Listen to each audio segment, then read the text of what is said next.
हां नमस्कार, मी सायबा बोलतोय इनामदार ग्रुप ऑफ इंडस्ट्रीमधून. हां बरोबर, आमचे ऋषी इनामदार सर तिथं आलेत ना. मला जरा त्यांच्याशी बोलायचं होतं. शक्य आहे का आपल्याला आत्ता?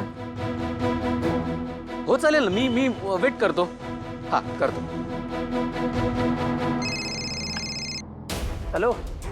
हां अरे साहेबा, जरा प्रॉब्लेम झालाय. बहुतेक मी ना फोन विसरून गेलोय. नाही ते सगळं कळलंय मला, पण ऋषी इथे एक मोठा मॅटर झालाय रे. काय झालं?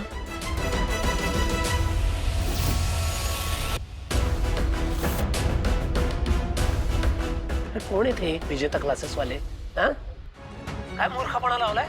मुळात कमळीची परमिशन नसताना बॅनर लावलेच कसे? लीगल ऍक्शन घेऊ शकतो मी त्यांच्या विरुद्ध. ऋषी ते सगळं झालं, मी आणि कमळी इन्स्पेक्टर सोबत त्यांच्या ऑफिसमध्ये गेलो होतो. मग पण प्रॉब्लेम असा आहे की कमळीनं सह्या केलेले कन्सर्न पेपर आहेत त्यांच्याकडं. आता काय करशील बोल? व्हॉट? कसं शक्य आहे? अरे कमळीचा कन्सेंटच नाही आता त्याच्यावरती साईन कशी आली? ते सगळंच मला मान्य आहे, ती तेच म्हणाली. पण काय आहे, कायदेशीर दृष्ट्या त्यांच्याकडे पारडा आता जड आहे. इन्स्पेक्टर साहेबांनी तशी प्रूफ दिलेत सगळे. साहेबा मला आत्ता ना तिथे यायला पाहिजे. आता हे इथे थांबण्यापेक्षा कमी बरोबर थांबणं मला जास्त इम्पॉर्टंट आहे. ऐक ऐक ऐक, आता चिडचिड करून काही उपयोग होणार नाहीये. तू तिथंच थांबायचंयस. जे काय काम आहे ना ते पूर्ण करायचंयस, मग तू इकडे यायचंयस. आल्यावर ठरवू काय करायचं ते. नाही नाही नाही, ऐक, मी माझं इथलं काम पोस्टपोन करतोय. मी आत्ता आधी मुंबईला येतो. नको रे बाबा, अर्धवट नको सोडू. जरा माझं ऐक, ते पूर्ण करून यायचं ऋषी. साहेबा मला काही माहिती नाही, मी मुंबईला येतोय.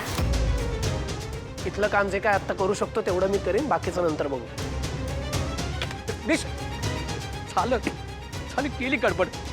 हो हो कळतंय मला काय म्हणताय तुम्ही. ते परत परत ते सांगायची गरज नाहीये. तुम्ही फोन ठेवा, मी बघतो काय करायचंय ते आता. रोहित, काय झालं? काय इतकी चिडचिड करतोयस? आई, तुझ्या लाडक्या लेकाला कामाच्या जबाबदारीची जाणीव कधी होणार आहे ना हेच मला कळत नाहीये. काय केलं आता त्यांनी? पुण्याला गेलाय तू? हो, साहेब कामासाठी पुण्यालाच गेले होते. पण आता तिथल्याच स्टाफनी मला फोन करून सांगितलंय की कुठल्या तरी अर्जंट कामासाठी साहेब तिथलं काम सोडून परत मुंबईला यायला निघालेत. इम्पॉसिबल. ऋषी त्याचं काम अर्धवट सोडून कधीच परत येणार नाही. हेच आई, तुझं ना हेच चुकतं. तू ऋषीला त्याच्यावर विश्वास ठेवून सगळ्या कामाची जबाबदारी देतेस, पण त्याला त्याचं काहीतरी आहे. एक तरी काम तो जबाबदारीने पूर्ण करतो का सांग बरं मला. पण असं मधूनच परत येण्याचं काय कारण असेल? कारण काय ते तर मला माहिती नाही, पण त्या कारणाचे आपल्या कामावर काय परिणाम होऊ शकतात ना हे मात्र मला नक्की माहिती आहे. एक मिनिट, कारण माझ्या लक्षात आलंय.